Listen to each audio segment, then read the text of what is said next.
welcome, good afternoon, good morning, good evening, or from wherever you join us online. Welcome to our debate on defending human rights for lawyers in authoritarian times. It is my pleasure to welcome you to this side event to the 47th session of the UN Human Rights Council here at Villa Mounier and online.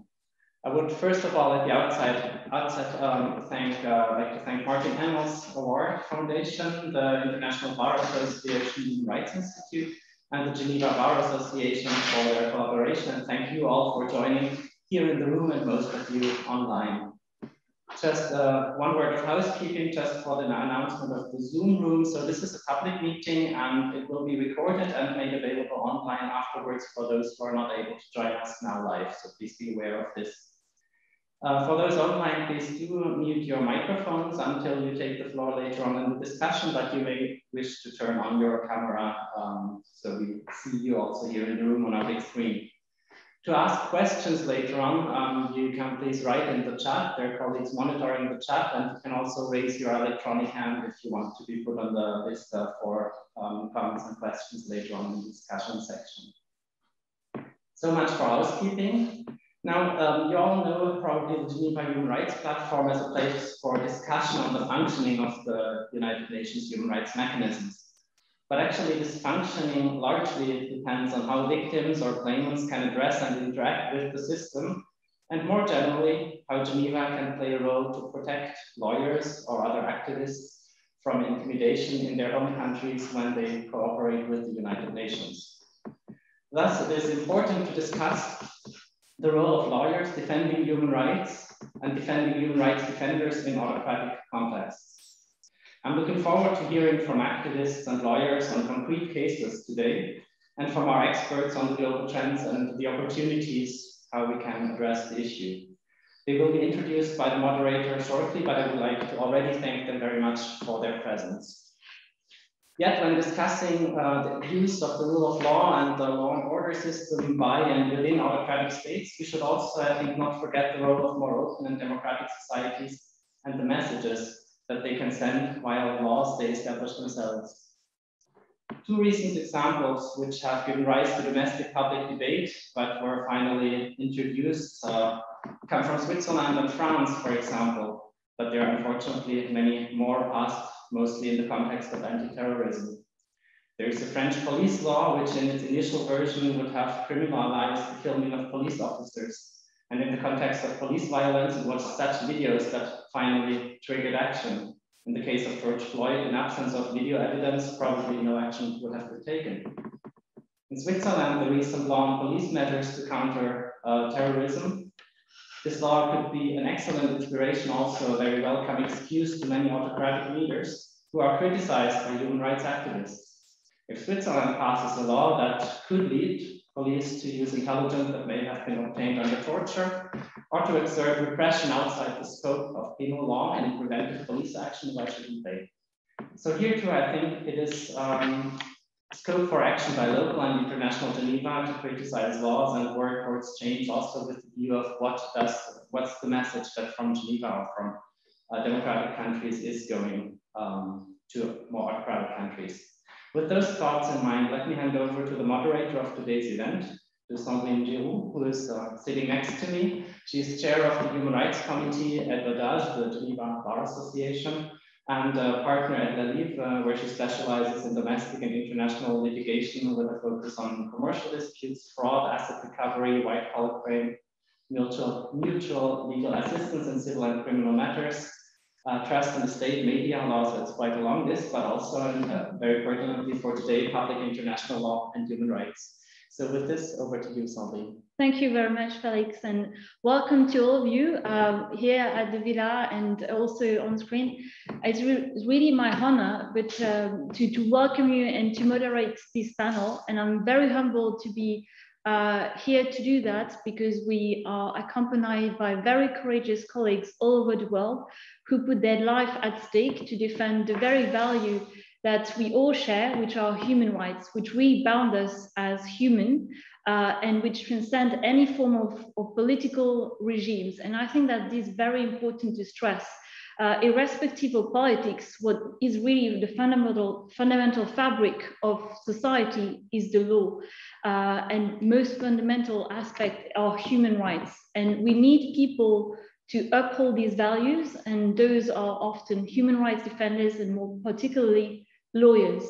And you will be hearing from very courageous people today who've taken action to try to defend those values. We, as the Geneva Bar Association, we're trying to do also our share, sitting in a very comfortable place, Geneva, which is a beautiful place, and we don't have so much issues to deal with as other countries will be discussing. But as Felix mentioned, we have also our fights. We had one, which we lost. The Geneva Bar took a very strong stance against the recent law, which was voted by the Swiss people on the police measures to fight against terrorism.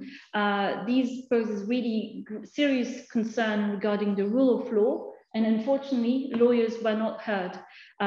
People hear other messages which are more populistic, but when you try to have a reasonable debate about fundamental values, it is very difficult. So it just shows how complicated the fight is and how much courage and perseverance you need to continue those fights. And we're here today about very important works done by the people who will speak, and I'm happy to introduce them to you now. We will be hearing from Xu Yan, who is the wife of Yu Wensheng, who is a Chinese lawyer. He used to be a commercial lawyer. He turned a human rights lawyer, defending human rights causes and cases, including several of the defendants, the lawyers who were arrested and jailed after the 709 crackdown in China in 2015. And 3 years ago, he was arrested, jailed and tried for the sedition in absentia. And since then, his situation is very worrisome. This year, Yu Wensheng was awarded the Martin Ennals Awards Prize. And we'll be hearing about his story and his fight from his wife, Xu Yan, who has taken up the cause of freeing her husband. She's also en route to become a lawyer. Having fought along her husband, she decided to train as a lawyer to take up the fight. So I'll very much look forward to hearing from her and a very courageous fight. We'll be also hearing from Turkey with Ayşe Ashingli, who is a human rights lawyer working for the Lawyers Association for Freedom, an organization that provides legal aid, actively advocates for democratic laws in Turkey, and which has exposed numerous human rights breaches and violations in Turkey. Ayşe, along with some colleagues, were arrested and have been trialed for simply doing their job as lawyers. Just to give you two examples, being able to discuss the follow-up of a case with their clients who were accused of terrorism. By extension, as a lawyer, she was accused also of supporting terrorism. And another example is her sitting in the same car as a client and being accused for that of supporting terrorism. And these are very serious attack on the independence of lawyers and a complete identification between lawyers and their clients. And that is absolutely problematic to the role of lawyer. It's a serious attempt to their independence. And despite all of this, she continues the fight along with her colleagues. As you know, one of her colleagues died last year, Evo Timtik, after a hunger strike, because she was denouncing the conditions of detention and trying to have a fair trial. So this is really, for some people, a life and death matter. And I really look forward to hearing Ayşe as well on this. We'll also be hearing from Tatiana Komit. Tatiana is a human rights defender and the sister of Belarusian political prisoner Maria Kolesnikova, who's also tried to stand up for human rights and has been arrested, and he's currently in prison. So Tatiana will be explaining to us the situation in Belarus and how the fight can continue. We're also very honored to have the presence of Baroness Eleanor Kennedy, who is one of Britain's most distinguished lawyers. And I have to say personally, I think a role model for many of us in the fight for human rights. She has spent her professional life giving voice to those who have least powers within the system, championing civil liberties and promoting human rights. I could spend hours talking about all achievements and her fights. So what I can say is that she's really critical to all human rights actions led by many organizations, a very supporting and courageous lawyer. She is currently the director of the IBA, the International Bar Association Human Rights Institute, and she has been promoting and taking actions on many, many topics. And today she'll be discussing that, but also her personal situation, because she's been recently targeted because of the support she has provided to in relation to lawyers and people in Xinjiang in China. We'll be also hearing from Diego Garza Sayan. Many of you certainly know Diego Garza Sayan. He's the UN Special Rapporteur on the independence of judges and lawyers, who is really the guardian angel of lawyers and judges. He was previously a judge at the Inter-American Court of Human Rights, where he was elected vice president and president of the court for 2 consecutive terms. But he also someone who worked really hard on peace in his country. He has served as Peru Minister of Justice, helping normalizing Peru's relationship with the Inter-American Court of Human Rights, and as a Minister of Foreign Affairs, leading Peru's ratification of the Rome Statute, which you all know is a very fundamental instrument in the fight against impunity of international crimes. He has also worked with the United Nations, including as the chairperson of its working group on enforced and involuntary disappearances. So his take on the situation will be absolutely important. And last but not least, we'll be hearing from Phil Lynch, who is the Director of International Service for Human Rights and has overall responsibility for the organization, strategy, policy, programs, and operation. As many of you must know, this organization is really critical to provide support to human rights defenders and has done a great deal in establishing standards to try to help them.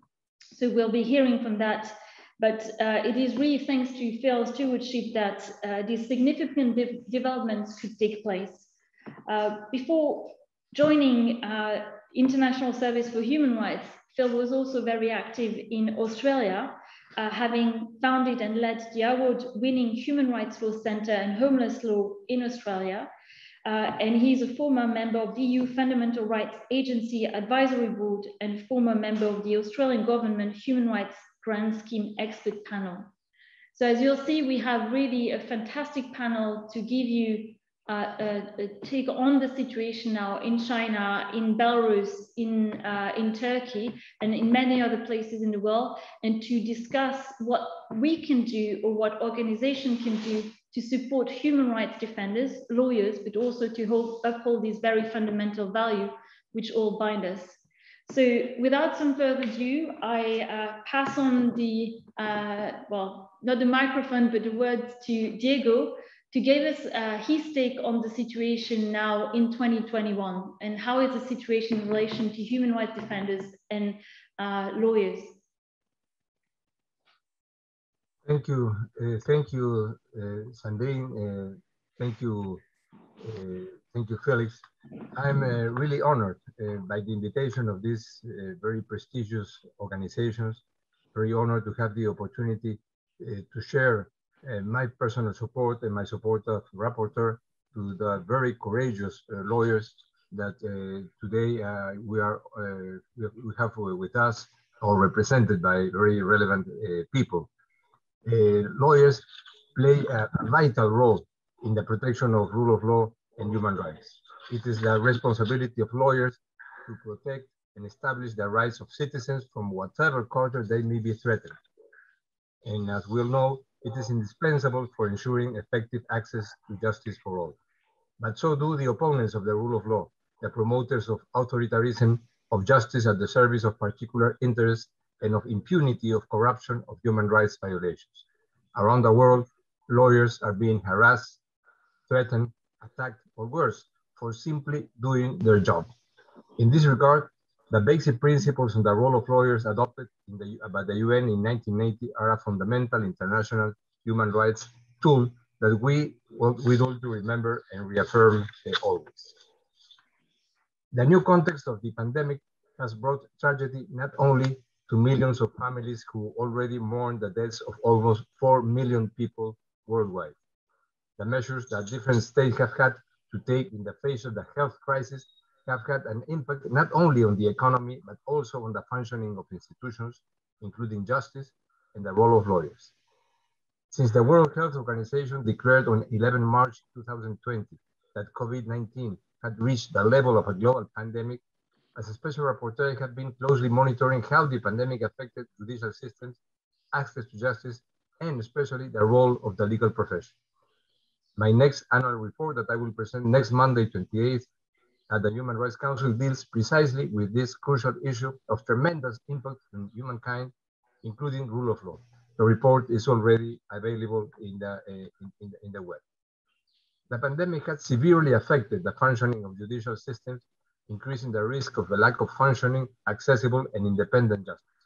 Under authoritarian regimes, restrictions on judicial independence and attacks on the free exercise of the legal profession have tended to be accentuated. This impact has been uneven and differentiated in each country, but has also tended to affect vulnerable groups disproportionately. While some of the impacts of the pandemic and on access to justice, the functioning of justice, and judicial independence are temporary, others will bring about definitive changes.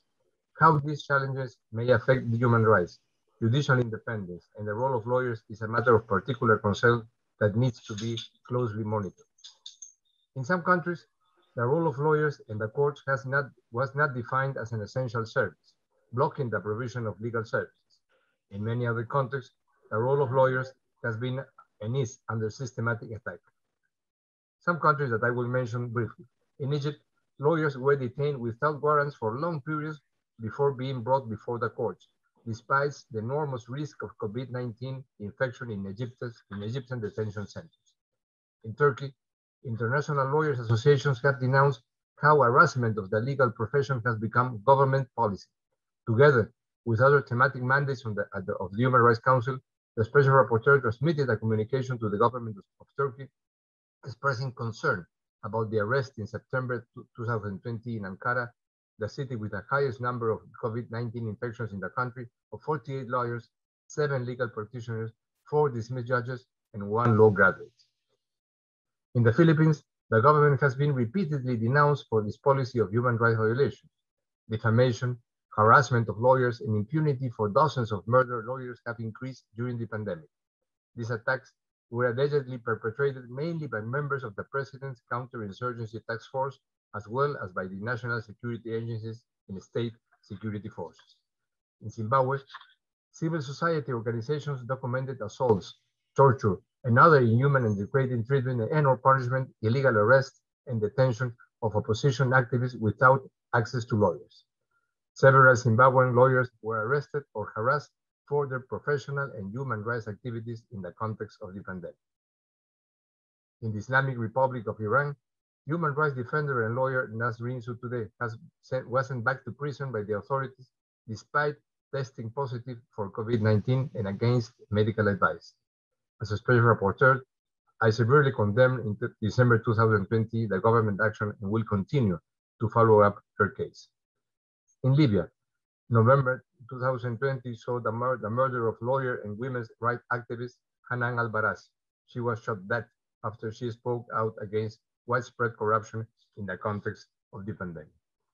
Dear friends, dear colleagues, the occasion that meets us today is absolutely opportune and fantastic. I will follow very closely the discussion that begins now and express my strong support to the lawyers that are here present, to the lawyers that are being duly represented, and my deep appreciation for the organization that have organized this meeting, for inviting me, and the honor I have to share the panel with Baroness Elena Kennedy, with Phil Lynch, with Ashley Glick, and by the other colleagues. Thank you very much. I will follow up the discussion very close. Thank you, Sandrine. Thank you very much, Diego. Unfortunately, your report shows that the situation is only worsening, which is very disheartening to hear. And that's the situation. I mean, the fight has to continue and it never stops. But we'll be hearing now from people really on the ground who are working in different countries. I believe we'll start with you, Juan. I think we have a recording and it will come in a second.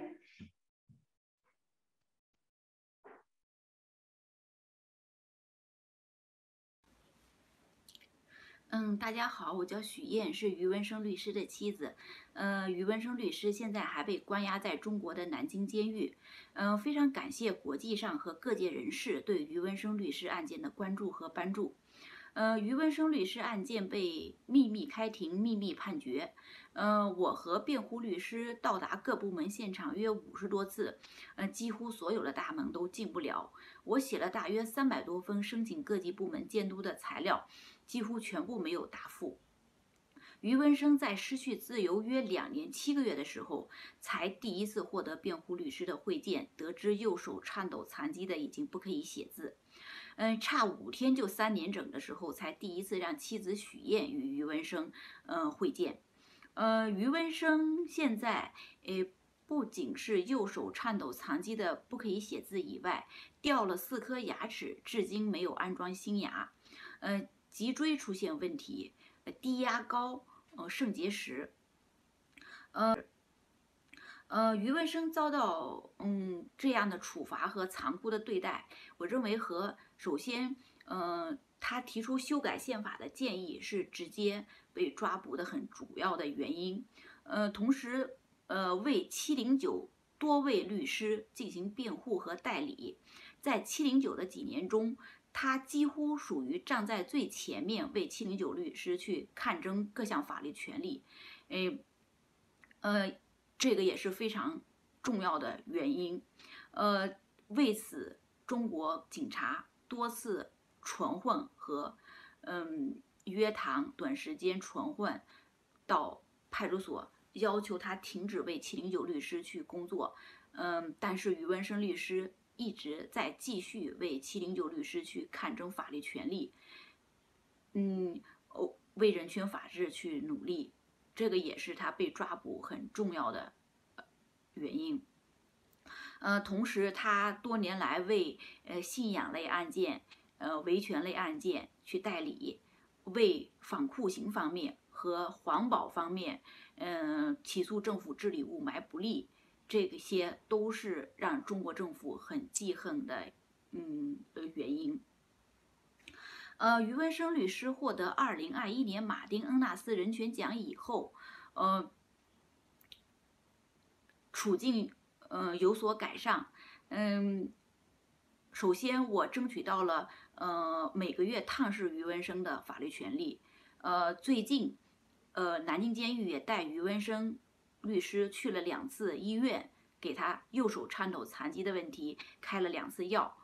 包括对我安保措施也由以前的直接限制出门或者跟踪的方式有所改善。在此非常感谢尊敬的马丁恩纳尔斯人权奖的支持和帮助。余文生律师案在2审江苏省高级人民法院裁定之后，实际上还是没有改进。当时徐州市看守所依然不让家属会见，而且把余文生投到南京监狱，也没有告知家属。家属在非常多的努力下，在2月份才查询出余文生律师被调到南京监狱的。所以余文生处境的改善还是从2月11号获得马丁恩纳尔斯人权奖以后有所改进的。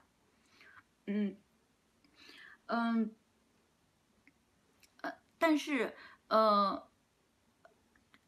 仍然还有一些法律权利没有得到保障，例如这个放风权非常的少，约1个星期左右才放风一次，没有笔写字，我想请求世界各地和日内瓦，颁注的事项是，要求中国政府，持续的，给余文生治疗右手颤抖残疾的问题、安装新牙的问题和其他身体，治疗的问题，要求中国政府能够，释放余文生律师回家治疗，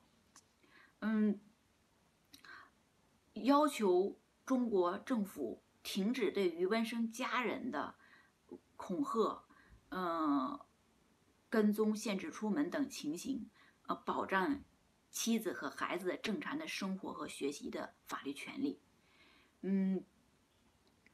最后，我也请求，大家能够对余文生律师案件、对其他的人权律师案件和人权捍卫者案件，以及他们的家人的处境，给予持续的关注和帮助。谢谢大家。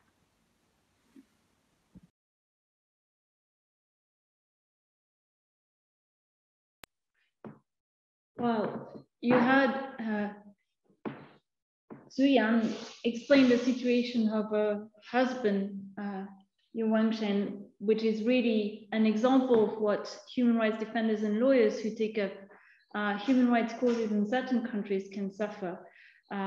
You also heard her about the impact of certain prizes and show of solidarity can have on the lawyer. Sometimes it can help really their situation improve and sometimes keep them alive. And that's something that also, as a bar association, we wonder often how we can support them and by sending letters. But here we see that the pre-Martinals, for instance, can have really an important impact in their life. And I think that's a point to keep in mind that we'll be discussing later. But this is a very courageous story, and I would say double courageous story, because it's a story of a couple, a husband and a wife taking up the fight. We'll be discussing China a little bit more now also with Baroness Kennedy, who has recently experienced some very hostile actions on the part of China in relation to certain position that she took in action that she took to defend the rule of law and human rights. So Baroness Kennedy, the word is yours, and I'd be happy for you to share your story on this. It's an enormous privilege to join all of you today. As you can see, I'm sitting here in a part of the House of Lords, where I'm a member of this upper part of our legislature. And I'm going to have to leave before the very end of this meeting, which I regret. But wasn't it wonderful to listen to the wife of a truly courageous lawyer? And I cannot claim to be a courageous lawyer. I'm doing what I would urge all lawyers around the world to do, which is to speak out when we see terrible wrongs taking place, and to speak out as lawyers in the protection of the rule of law. Because without it, there cannot be any claim for rights. And without lawyers and judges, independent lawyers and independent judges, the system can't work. And people who have their rights abused cannot ever secure justice, because they need legal assistance from independent lawyers without fear and without any coercion, who will go into court and argue their cases and demand the rights of their clients. And that should be whatever their clients' thoughts are or whatever their belief systems are.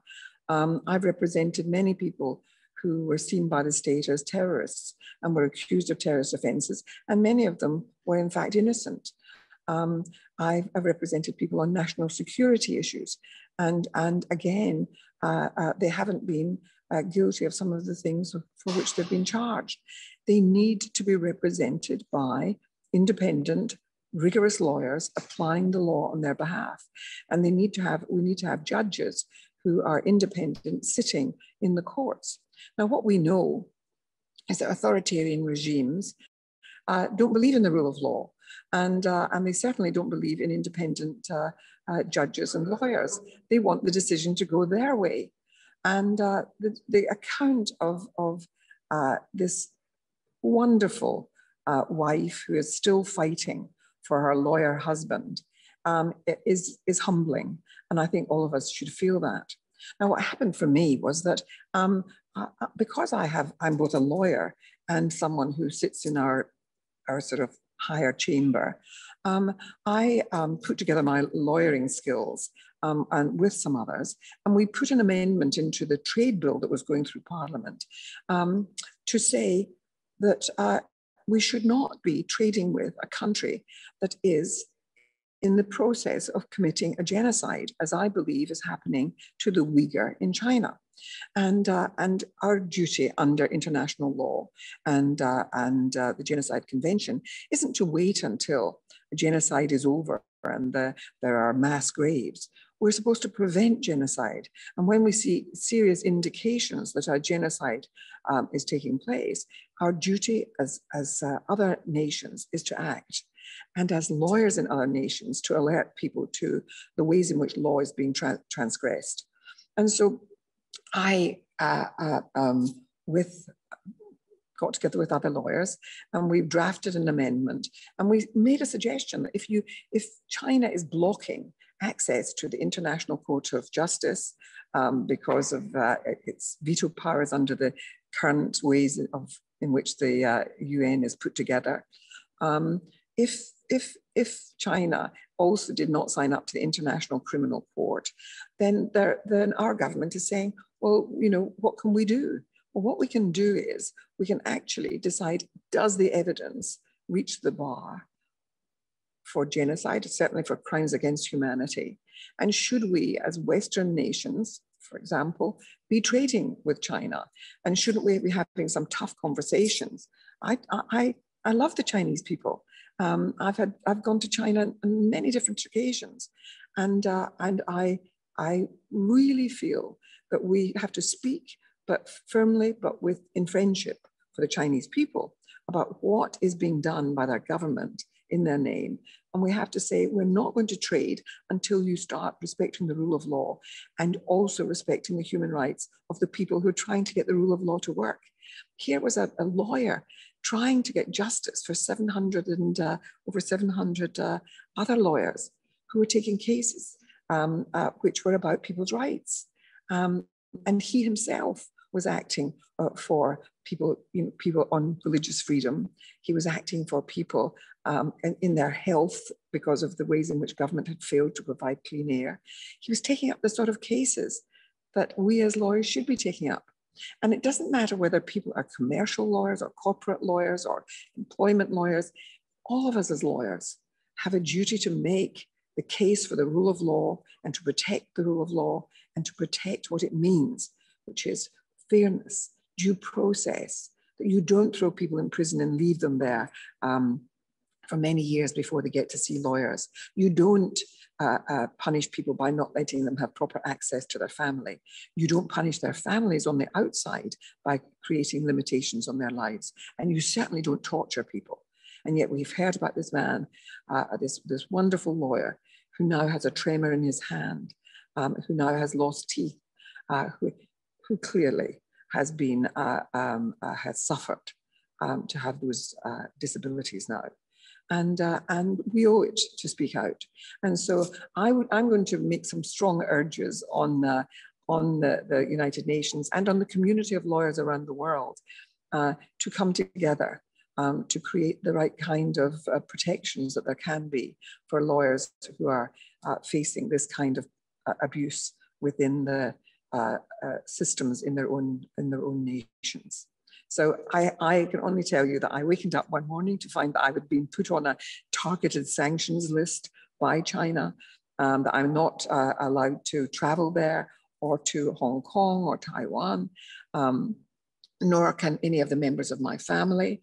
And I have some grown-up children and grandchildren. My husband is a surgeon and has great connections with doctors in China, and and any assets that I might have or any business connections I might have must be frozen too. Now, that's a minimal infliction on me, but and it's about freedom of expression, of course. That I, as a lawyer, speaking about the law, speaking about the way in which law is being abused and the rights of people being abused, I am to be silenced by the Chinese government. Well, it tells you a little bit about the Chinese government. And so all I can say is that we, all of us, have to stand together in the protection of lawyers who are really suffering. And I can't count myself amongst them. Thank you, Baroness Kennedy. I beg to differ on the last point, but thank you very much for your testimony. I think it just shows that certain countries, or I would say certain regimes, because again, we're not talking about countries, we're talking about regimes, because the people in their country may have different views, as you may know. So certain regimes will stop at nothing. And I think your testimony is very important because along with some of your colleagues in England, you were directly targeted, and some of the colleagues also in England were targeted by simply issuing a legal opinion based on information they have, which came to the conclusion that in their opinion, based on the information they had, what was happening in Xinjiang was tantamount to genocide and crimes against humanity. So lawyers sitting in London taking that position were targeted by China. And it tells you that beyond the boundaries of one country, even taking up the stance of upholding the rule of law, you can be targeted. And that really echoes what you just said, Baroness Kennedy. It's about trying to silence lawyers and those who uphold the rule of law. And I think that is very important because today we're just saying we're not going to be silent and we will keep on shouting until the rule of law is applied. So thank you very much, Baroness Kennedy, and I'll come back to you a little bit later on before you have to leave us to discuss also what you do at the IBA.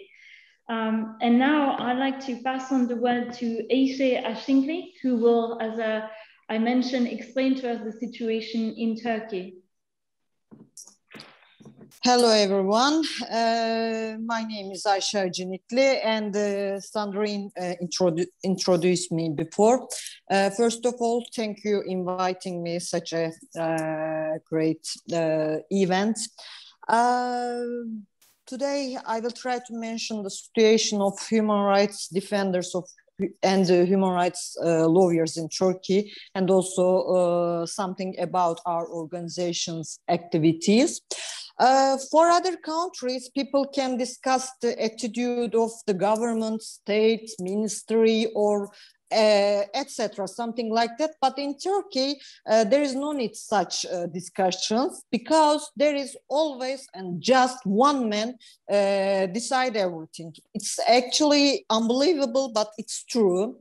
The country situation, everyone knows such a mess, but you know who is proud of deciding everything by himself to have such a power. The system that we are currently governing is not democracy, really. The civil society even can't say what they want. There is some way of to tell what they want. One is sharing something on social media. But this is a reason to be judged, to be charged from making propaganda of any terrorist organization or being a member of any terrorist organization, insulting the president or incite the people to hatred and enmity. Making an action in streets is also very dangerous. The police is attacking very hard. And taking people under custody. In the period of 21 years with AKP, changed a lot of things. They created their civil society. There are a lot of organizations which defend one man's idea and will always support what he says, no matter what. So when sometimes they need to seem like taking suggestions from the civil society. When they need it, they call only their civil society organization and listen them, and nothing is changed, nothing is told about. But actually, for the real human rights defenders, life is really hard. Custody, prison, cases, lynch, losing their job, kidnapping, even being killed. In the situation of human rights defenders, lawyers, the same things happen to them actually, but they can also ban us to take some cases if we are judged or investigated from being a member of a terrorist organization or making a propaganda of terrorist organization. So if you are a political lawyer, you are not an exact lawyer. Besides banning cases and investigation, also you can't be a mediator or facilitator. As I said in the beginning, I am from the Association of Lawyers for Freedom. When they called state of emergency to 2016, they closed a lot of organizations which work in the human rights field, and our organization was one of them. We worked on as a platform till 2019. Then we opened our organization with, but we had to make a little change about the name because they didn't accept the same name. Our center is in Diyarbakir and we have 13 arms all over the world. We mostly work on Kurdish problem. That means we work about prisons, torture in prison, torture in custody, torture in streets, even torture in cemetery. Women rights also, we all follow the cases of HDP also. We make visits, we visit prisons regularly and make reports and share them with the press and the public. If people apply for the human rights violation, we follow their judicial process.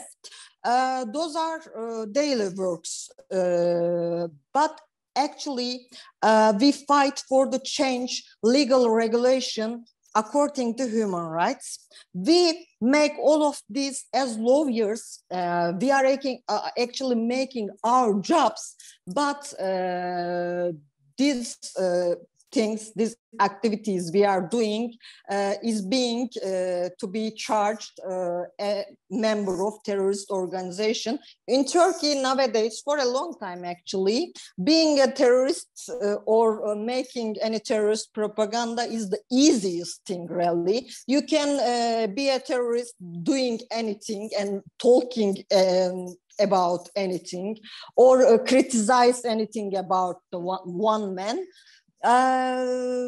That's all for now. I would be glad to answer if any questions, if we have enough time. Thank you again. Thank you very much, Ayse. Well, I have a question. I mean, you had a hearing this week, right? Yeah. I just wanted to know how it went and what your personal situation, because you've also been arrested and also jailed. So what is your personal situation currently? I was arrested in 2016 and stayed in prison for 5 months.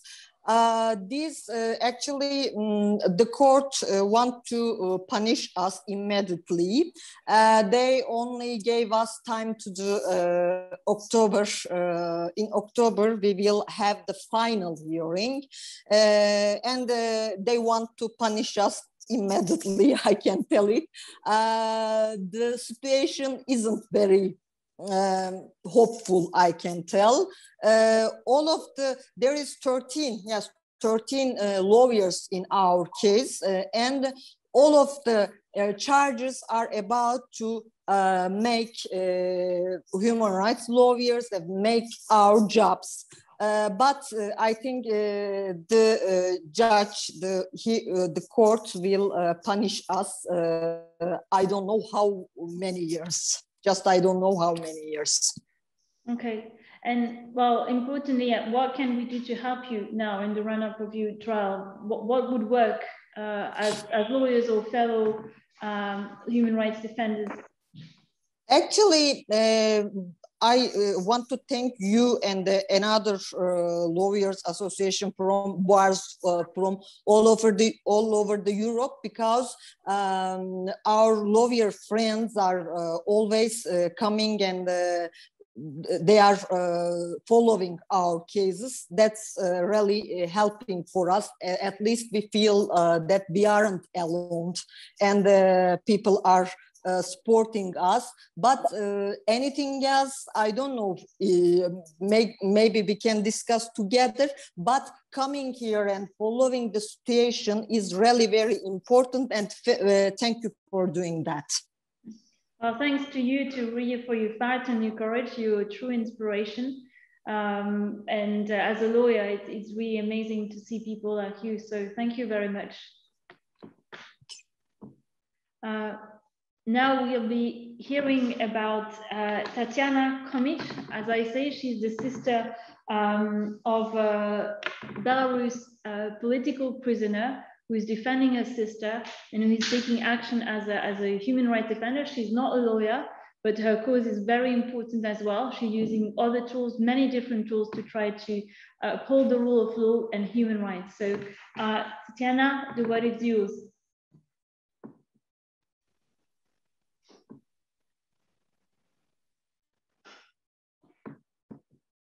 As of June 20, there are 501 political prisoners in Belarus, and their number grows every day since the summer of 2020.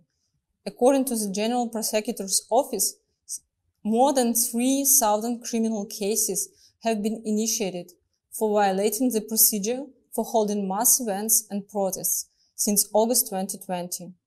More than 35,000 people were subjected to administrative arrest or fines. Lawyers who criticize the actions of the authorities or who represent politicians and activists are also persecuted. Government's tactics against lawyers is expressed in several ways: criminal prosecutions, disbarment due to administrative arrest, disciplinary actions, or recertification, and also harassment in the media. The most important issue of the stated above are criminal prosecution, and the most important case here related to the lawyer is the case of Maxim Znak. Maxim Znak is under arrest since 9th of September 2020. He joined the election campaign of the presidential candidate Viktor Babaryka. Maxim Znak represented interests of Viktor Babaryka in state bodies during the election campaign, provided legal assistance to the headquarters, publicly explained election legislation on media to the voters, and developed legal documents. After that, he represented Svetlana Tikhanovskaya's interests on the base of the power of attorney. For example, after the elections, he appealed the election results as Svetlana Tikhanovskaya lawyers to the Supreme Court. Maxim became a member of the board of the Coordination Council in August 2020, which was created to overcome political crisis in Belarus.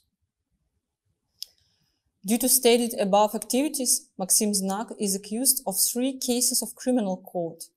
They are calls for actions aimed at causing harm to the national security of Belarus, committed using the media and the internet, conspiracy to seize state power by unconstitutional means, and creation of an extremist group and its leadership. Maxim Znak's lawyers used all procedural and jurisdictional remedies, and none of the appeals was satisfied. The investigation is carried out by the Central Office of Investigative Committee, and the General Prosecutor's Office is a supervisor. What issues did the lawyers face during the case? General Prosecutor's Office does not consider appeals and redirects it for the consideration to the Investigation Committee. There is no high institution above Prosecutor General's Office who to appeal to. It means there is no way to challenge the decision of the investigation. Lawyers are also limited by a non-disclosure agreement on the details of the preliminary investigation, and there is no opportunity to review results of expertise made by state investigation by independent experts. The second tactics used as persecution is expressed in disbarment. In Belarus, bar licenses are issued by Qualification Commission of Ministry of Justice, where there are representatives of state bodies. Lawyers are in the minority there. Alexander Prichenko was a lawyer for presidential candidate Viktor Babarika and politician Maria Kolesnikova. In August 2020, Alexander Prichenko explained which authorities have responsibility to end torture and violence in the media. This was considered as an act as disqualifying the lawyer. The Qualification Commission decided that Alexander Prichenko should be disbarred. The second case is related to Lyudmila Kazak. In 2020, Lyudmila Kazak was Maria Kolesnikova's lawyer. On 24th of September, Mrs. Kazak was abducted by men without insignia and forced into a car and later appeared to be detained. No one was informed about the fact. The charge for violation of mass events rules, laying grounds for the detention, had never got to the court. However, she was still charged with a fine for disobedience to a lawful order, for screaming while men without insignia forced her into a car. In February 2021, a commission at the Ministry of Justice found Mrs. Kazak not fit to be an attorney and recalled her license on the grounds of the above-mentioned charge. The tactics of disbarment changed after that. The latest disbarments happened due to not passing the recertification of the Qualification Commission. At any time, any action of a lawyer can be a reason to call a lawyer and check qualification. Proficiency certification turns into an exam in the field of law with an unlimited range of questions in all regulatory legal acts of the Republic of Belarus. There are the following cases when lawyers were called to recertification: allegedly participation in violation of the established procedure of conducting mass events, which leads to an administrative offense. The second one is demonstration of solidarity and support for lawyers who already faced with prosecution or was disbarred. The third one, comments on media related to Ministry of Internal Affairs actions. The fourth one, refused to sign a non-disclosure agreement, which leads to disciplinary proceedings and subsequent disbarment. Lawyers recently became the targets of state propaganda. There are public threats from government officials addressed to the lawyers and harassment in the media. Currently, there are about 20 cases of disbarment triggered by presidential elections in August 2020. Political prisoners were shocked by the news about attorneys and were very concerned if there will be more attorneys willing to risk everything to undertake their defense. Such persons' constitutional right for professional defense is jeopardized. Other attorneys involved in political cases are constantly disadvantaged by law enforcement. They are not allowed to meet their clients, not allowed to make digital copies of many volume materials of the investigation. Public not allowed freely to court hearings, and many others. The National Bar Association has done nothing to protect its members, and to the contrary, insists that attorneys must be loyal to the official and should handle possible violations low-key. Most recently, the Ministry of Justice initiated amendments to the law on attorneys' activities to strengthen its grip over the institution. The amendments of the law on attorneys' activities was ratified on May 27th. The information about the law appeared on independent Telegram channels in March. The law was prepared in secret from the attorneys' community. The main changes to the law are: only legal consultation is left among the forms of advocacy. Law firms and individual practices of advocacy are removed from the forms of advocacy. Legal consultations are guided by a head whose appointment has to be negotiated with the Ministry of Justice.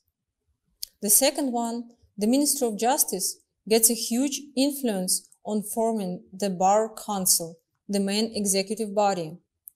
the candidates of the attorneys who will run for the council have to be negotiated with the Minister of Justice. This also has the right to nominate its candidates. Even if the attorneys community doesn't approve of these candidates, they will still be considered elected after 2 rounds of negotiations. The third one is that the Minister of Justice gets the right to negotiate with the attorneys in turns. For example, current students who are protesting are not going to be approved and won't have a chance to become attorneys.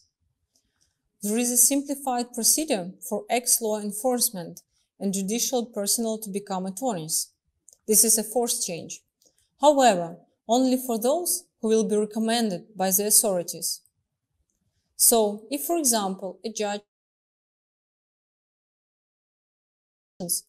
they won't have a right to a simplified procedure.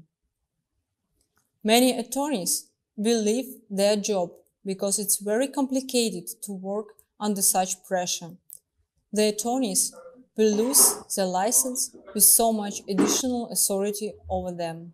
Thank you, Tatiana. This was a recorded message, but Tatiana is also with us today.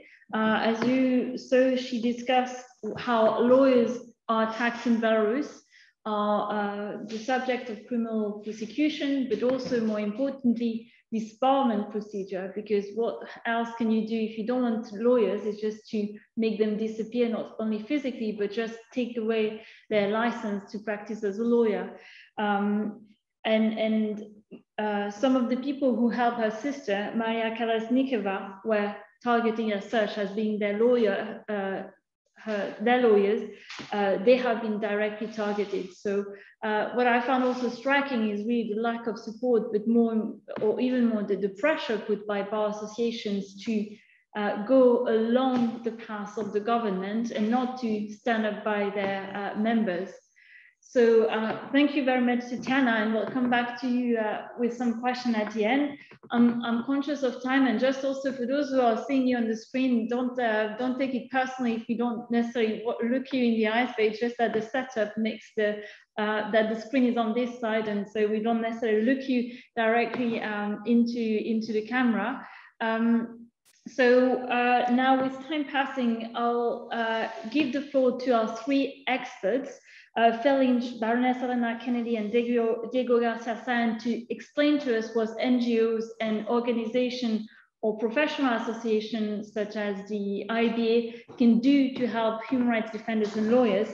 And I'd be happy if they could, be grateful to them if they could keep it rather brief so that we can take about 15 minutes for question at the end.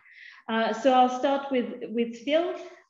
Phil, it's a pleasure to have you here, and I'd be really happy to hear more about what you do and your organization.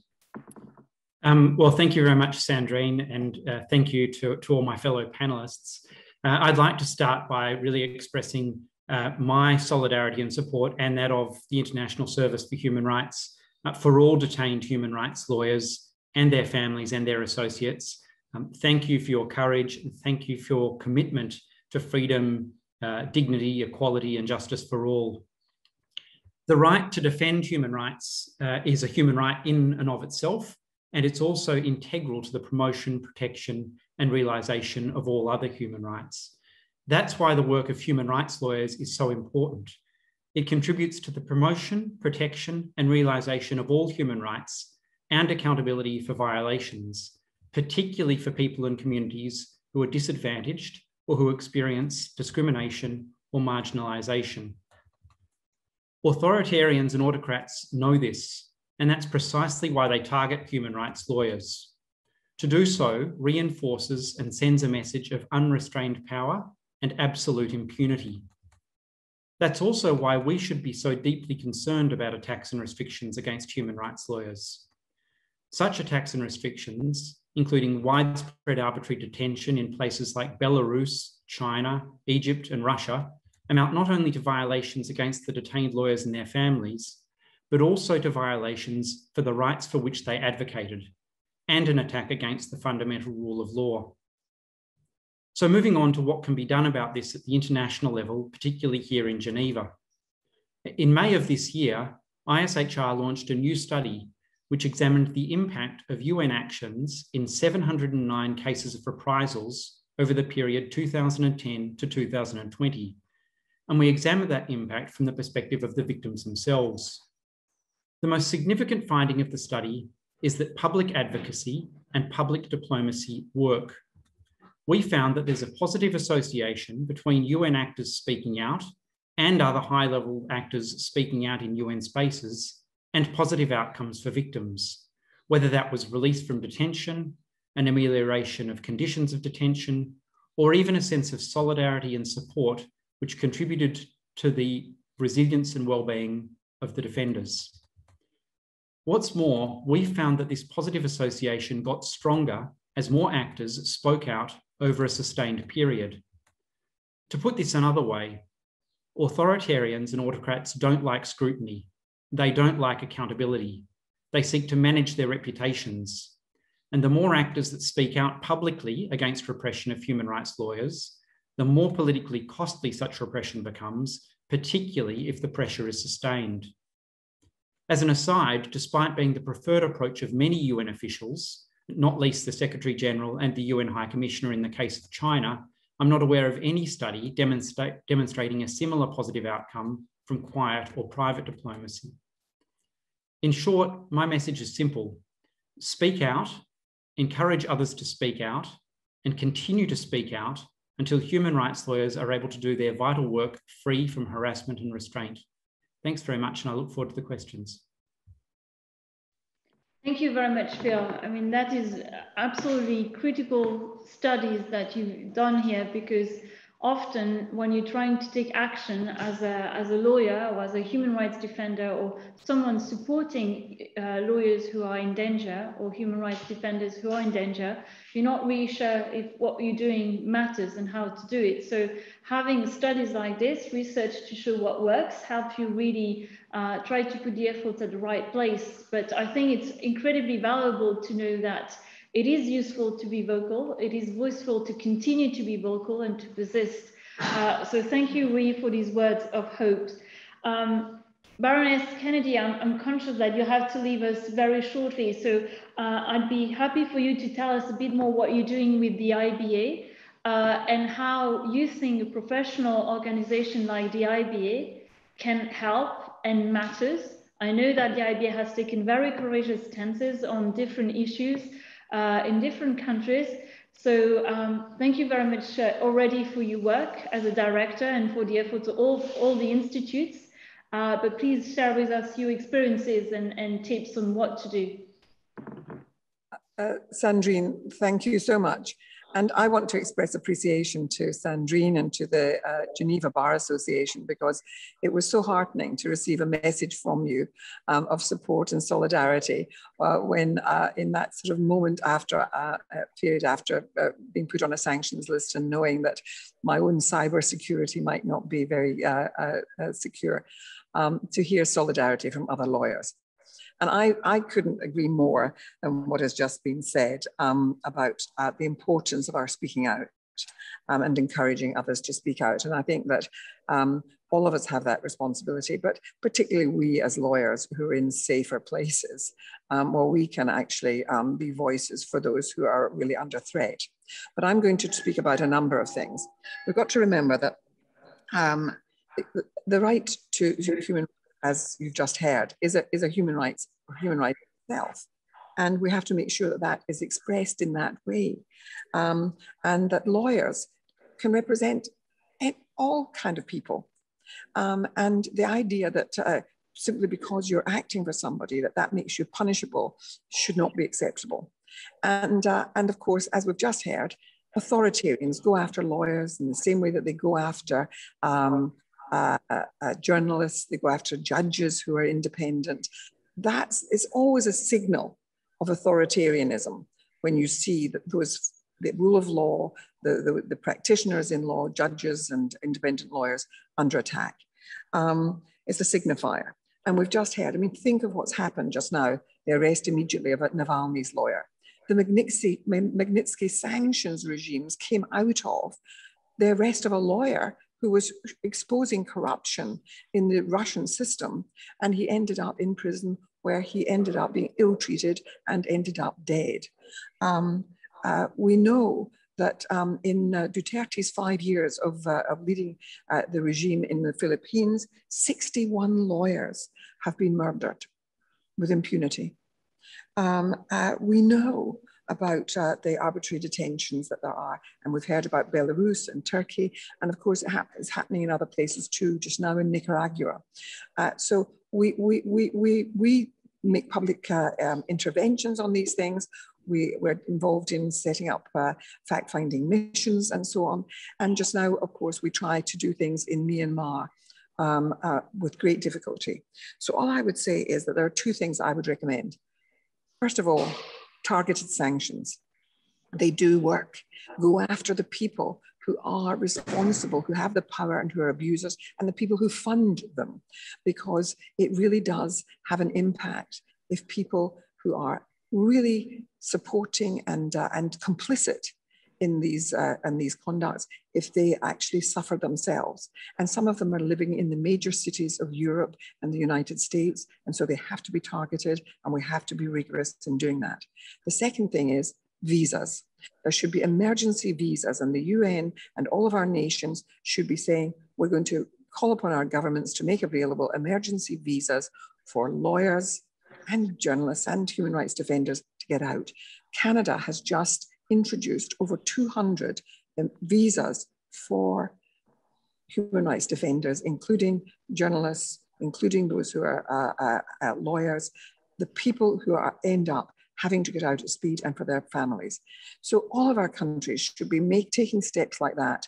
Emergency visas, targeted sanctions, speaking out, naming and shaming.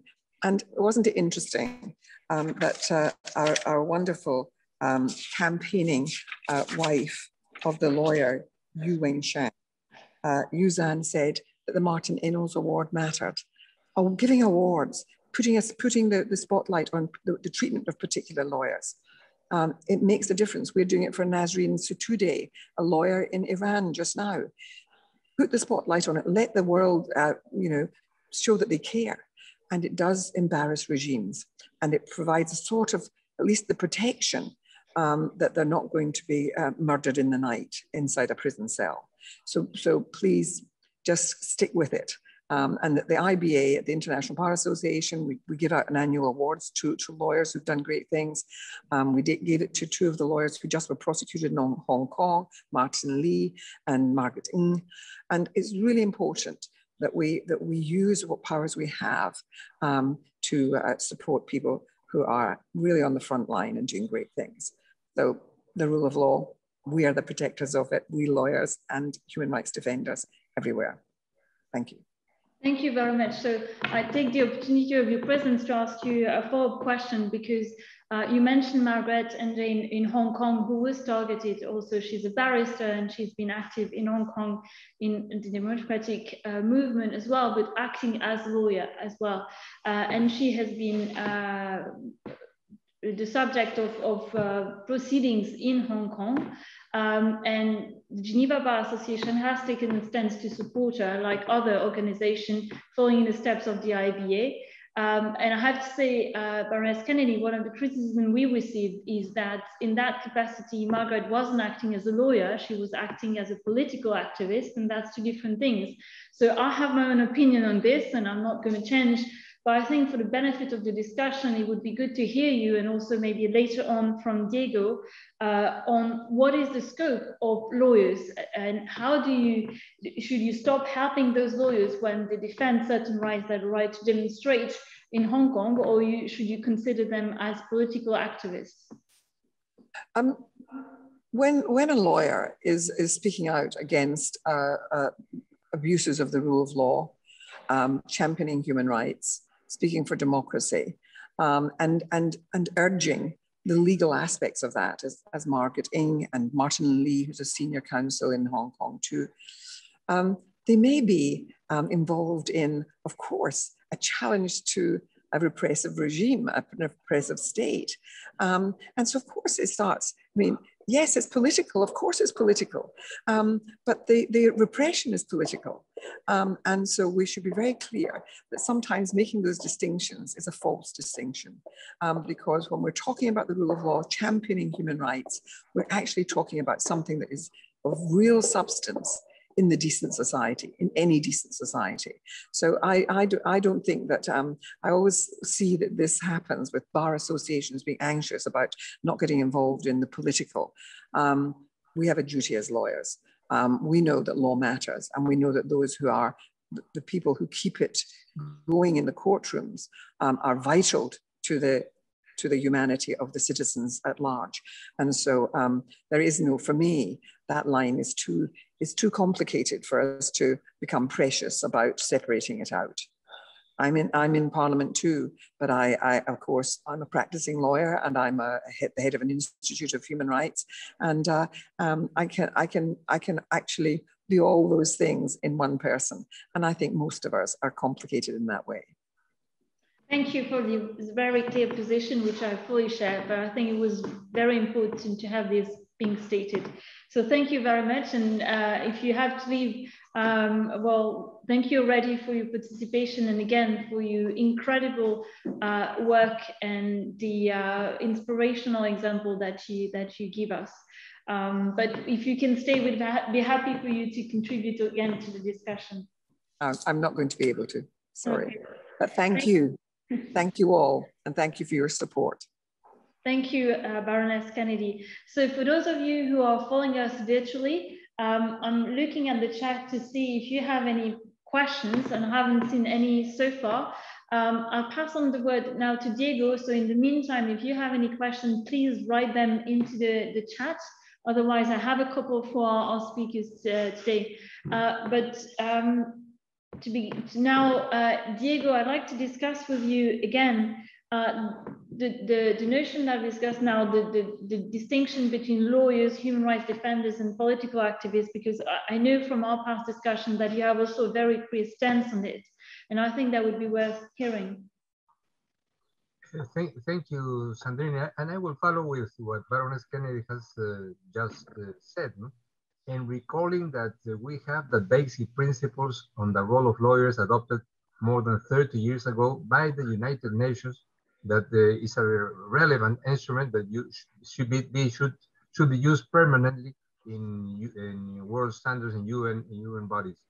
One of the components of the basic principles is freedom of expression of lawyers, freedom of expression and association. What does this mean in a specific context of authoritarian regimes, or the lack of judicial independence, when the lawyers protecting human rights are permanently blocked, harassed, their cases are not duly followed, without freedom of expression, so that people can be aware of what is going on with the case, what is happening with the individual, what is happening with the lawyer. So as it has been recalled in some examples today, using the internet, using the media, participating in rallies by lawyers that are defending cases in which their cases are being blocked and are being unsuccessful because of this lack of judicial independence, is not only a right, I would say it's only an obligation to be expeditious, to be effective in the results. So basic human rights cannot be denied to any lawyer if that the exercise of those basic human rights can help, can support his or her activity as a lawyer.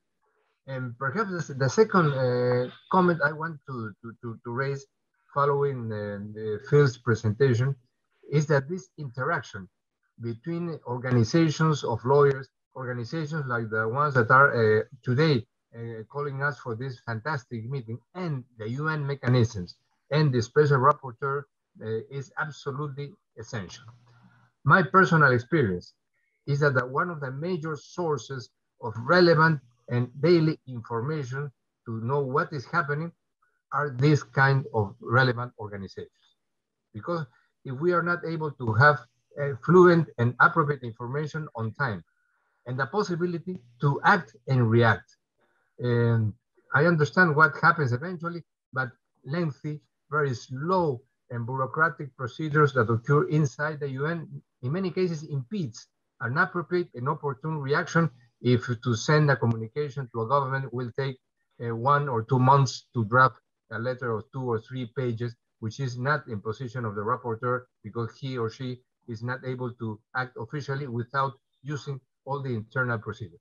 So first, if the organizations can reach the rapporteur with appropriate information, if they can call he or she, whoever is the rapporteur, to get in contact, to react, to send a tweet, to have participation in a meeting like this one, that will be a shortcut to address the matter substantially. Of course, that will create a much more effective result, and with this kind of dialogue, which is not important, but absolutely essential. So we together can do a lot of things. The rapporteur by itself is not a relevant authority that can take decisions in the name of the UN or binding decisions. You know perfectly well how that works. But of course, I am sure that as has been mentioned today, for instance, in one of the examples that like Xu Yang mentioned, how the situation eventually can improve after international awareness is drawn and it is very public and very well known. So please, I want to state again that I am available. It's my obligation to protect human rights and use the most efficient mechanisms in which I trust fully in what organizations like yours can do. So for this, really, if a lawyer has to act in the media, has to act in a rally to support his or her case, that would be absolutely legitimate, and that has a full connection with many of the components of the basic principles. Thank you, Sandrine. Thank you very much, Diego. That was a very powerful statement and very important to make. You referred to the UN Basic Principle on the role of lawyers, which are, as you may know, really fundamental principles on what lawyers should do, on ethical obligation, but also on obligation for states to protect lawyers, because without lawyers, you don't have access to justice. So justice is meaningless. And I think it is important to recall that those principles were supported by all the nations, members of the United Nations. So we can't just talk about cultural relativism between what human rights may be understood in China or in Europe, or etc. These are basic principles which are accepted by all countries and what states have to respect when they deal with lawyers. So I think for those of you who don't know those rules, I think it's worth looking at it. Because that's really a guiding light as to what can be done to support lawyers and what can be asked as protection from states. I see we have one question in the room and one on the chat, so I'll pass on the, well, I'll let the person in the room ask. Okay, yeah, I have a question actually for Phil Lynch. I don't know if you can hear me. There was a remark on the chat a few moments ago from a fellow Martin Reynolds laureate who said that naming and shaming doesn't work anymore, and he used the term fascist regimes. So my question for Phil is, why does it seem sometimes that the naming and shaming or the publicity, the communication about cases doesn't have an effect? And can you tell us more about those positive results in the study that was undertaken on reprisals? What can we learn? Are there some hacks, for example, some special tricks that we need to be aware of? And why does it seem at times that it just doesn't work? Well, thank you very much for the question, Isabel. So I think the mantra that naming and shaming or monitoring and accountability doesn't work comes primarily from states that don't like monitoring and accountability.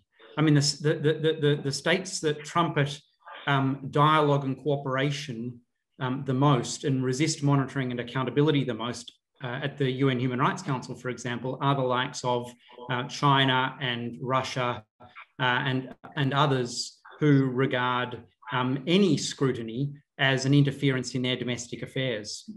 I think the extent to which you see countries like Russia and China invest in the Human Rights Council and invest in seeking to avoid scrutiny within the Human Rights Council, together with the money that states like Saudi Arabia invest in reputation management, is very strong demonstration of the fact that authoritarian regimes care. They care deeply about their reputation.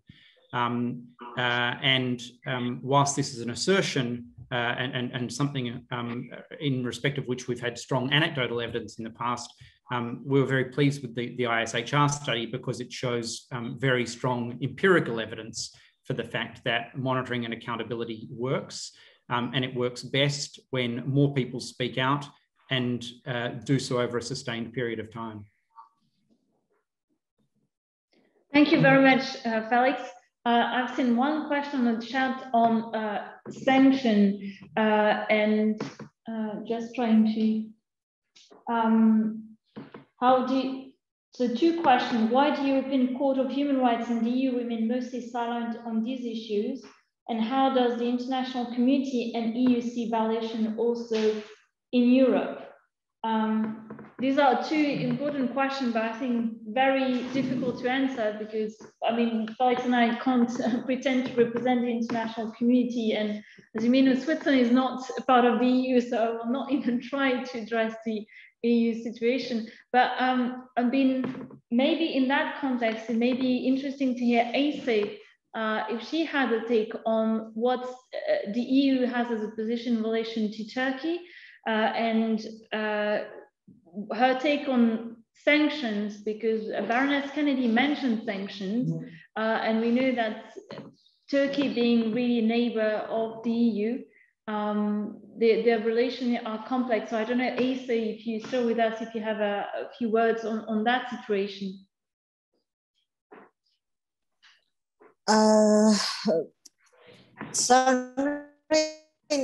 Can you summarize it for me? Because there's two wide questions really, and I don't know how to answer. Well, I would say let's try to make it more simple. Do you feel that you're supported as a Turkish lawyer in danger? Do you feel that you're supported by the EU and the international community, or do you feel alone? Okay, I can answer that. I think, yes, there's a support from Europe, but it's not about the government line. It's from the organization, it's from the bar associations, it's from the lawyers, but not from the countries, not from the government, or not from the Human Rights Court, even from the Human Rights Court. The Turkey really, the one thing is Turkey can really care about, and it's economy, because the economy in Turkey is really bad and it's going to be worse, I think. And if you want to get some attention about it, I think government can warn Turkey about human rights. Government in Europe can care about really human rights, because they are talking always something different. Libya, Syria, refugees. The most important thing about the Europe government, I think, the refugee card in the hands of Erdogan, as you know. So yes, we get some support from our colleagues, from the bar associations, from the organization, lawyers organization, but that's all. And yes, we appreciate this. This is really very valuable, really very important, but it's not enough to change something about Turkey. Thank you. One follow-up question. Do you feel that the support you have from colleagues and other NGOs and civil society is more useful than having political support, especially given your position that some of the accusations are linked to terrorism and there are some political background to that, to the accusation? would political support from states or international organizations like the EU be useful to you, or would it put you in more danger? Actually, there is one thing very, very important in Turkey about terrorism cases and everything. Turkey defined terrorism very widely. To speak, to paint something, to comment, to everything can be terrorism, and this is taken from anti-terror law. And if UA can force Turkey to change it, it will help all of us, not only me, not only lawyers. The people are in prison for what they said, what they, the comment, you know, the journalist, the HDP minister, everyone is in prison because of the how Turkey defined the terrorism. And this political change will really help. And from the refugee problem, UA was forcing Turkey about to change it, but now it's very, very behind of other problems. So the thing I mentioned, yes, we can be dangerous. We are in dangerous, actually. The change, something about the law. To force Turkey changing something about the law, this is a political thing, but it is the really what we, it will help us. Thank you. I think Phil, you wanted to comment as well. Just very briefly in response to the question around Europe, I think it's important to note that, you know, whilst much of this discussion has focused on highly authoritarian regimes in, for example, Turkey, Belarus, China, and elsewhere, that there are mounting problems in Europe. I mean, we see in Hungary the passage of legislation which will significantly restrict the work of lawyers and defenders working on issues of LGBTI rights, that already in a context where those working to promote and protect the rights of refugees and asylum seekers, where that work is restricted and in some instances even criminalized. I saw that just today the UN Special Rapporteur on Human Rights and the Environment, David Boyd, has issued a statement of concern around 3 pieces of legislation in the United Kingdom, which he considers will fetter the work of environmental human rights defenders in particular.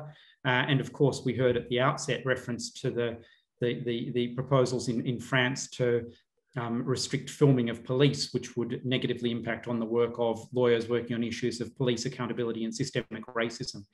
So I think it's very important to also be attentive to and vigilant about the operating environment for human rights lawyers here in the EU. Well, thank you very much for this insight. And I can only share and echo what you said, because as you mentioned, Felix, at the outset of our discussion, even Switzerland is not immune to the discussion. As soon as you use the word terrorism, people are really scared. And we've seen that in Switzerland that led to positive votes to accept measures entitling the police to use in case of terrorist suspicion, creating notions such as potential terrorists. There's not even a case against you, but you could be a potentially terrorist. So it shows that even in places like Switzerland, which is at the heart of the EU, not being in the EU, you have that type of risk. But as Baroness Kennedy said, we're not in a situation as serious as many of our colleagues here. But what we can all do wherever we are is to support all those human rights defenders who are acting and lawyers who are also upholding the rule of law. So I think we've come to close now. We're at the end of our discussion, although we could continue for the whole day, certainly. I'd like to thank, I think Tatiana had just wanted to say something. So before we close, maybe I'll pass on the word to you. Yes, I also wanted to add on your question regarding different kind of like help and pressure. Yeah. Do you hear me? We can hear you. Okay, great. Yeah, politician, like in politics and from human rights and bar associations, I think that all of them should be used, and all of them are useful because they have different like tactics. They have different goals and different maybe persons of groups that they are aimed to. Yes, this is like some specific and different signals for different persons. One of them, like political pressure. Yes, it's sanctions. They are a signal to a government and to authorities, and of course, help from and support from lawyers' organization is support and help, also very really important help for human rights defenders, activists, lawyers, because they should understand that they are not alone, they are supported, and that international community, bar community, human rights community, constantly watching at them. They are in the loop, they are supported. And what I would like to say, we also feel it in especially in Belarus. Yes, this kind of support. But as we say now, there cannot be much of help. So we need it constantly and more actually, because all this happens constantly, all such cases, new arrests of human rights activists, media activists, also on lawyers, and more cases of disbarment happens all the time. So, and what I also wanted to say, this bars and lawyers community also send a signal to also authorities that they are also in the loop, that international community see what they do, how they violate the law. Yes, and mainly in Belarus now, we understand, yes, and that the law doesn't work. And of course, lawyers try to use all procedures. As I said in the presentation, yes, they try to use all the procedures that exist in Belarus. But now they're mainly focused on fixing all this information on the monitoring so that it can be investigated in future. Yes, so that we can, maybe in several years when the situation will change, and the law will work, the law will start to work, we can get back to all these facts. It will be tons of information because thousands of people suffered, but we will investigate it. Yes, and in the end, the law will work, and the people who are responsible for this violation will be found. Yes, and it will be announced also. I think these are very important words to end our discussion. It is important to document and get information on all those violations. It may be that a trial cannot take place now, but eventually it will take place, and the rule of law will prevail.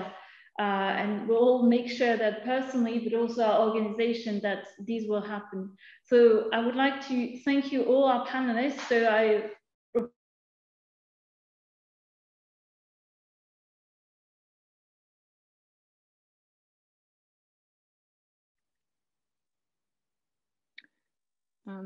I don't hear you. Okay, so I don't know if you heard the round of applause online. No, okay, no. So again.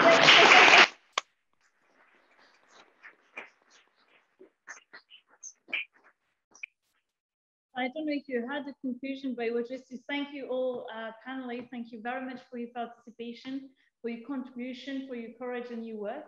And now I'll pass on the word to Felix to close our seminar. Thank you very much, Sandrine, and I'll be very short as we're over time already, but thank you all so much. Thank you to the panelists for sharing your powerful stories and for refusing to be silenced, actually, and also thank you for discussing the value of maintaining that political pressure, that naming and shaming.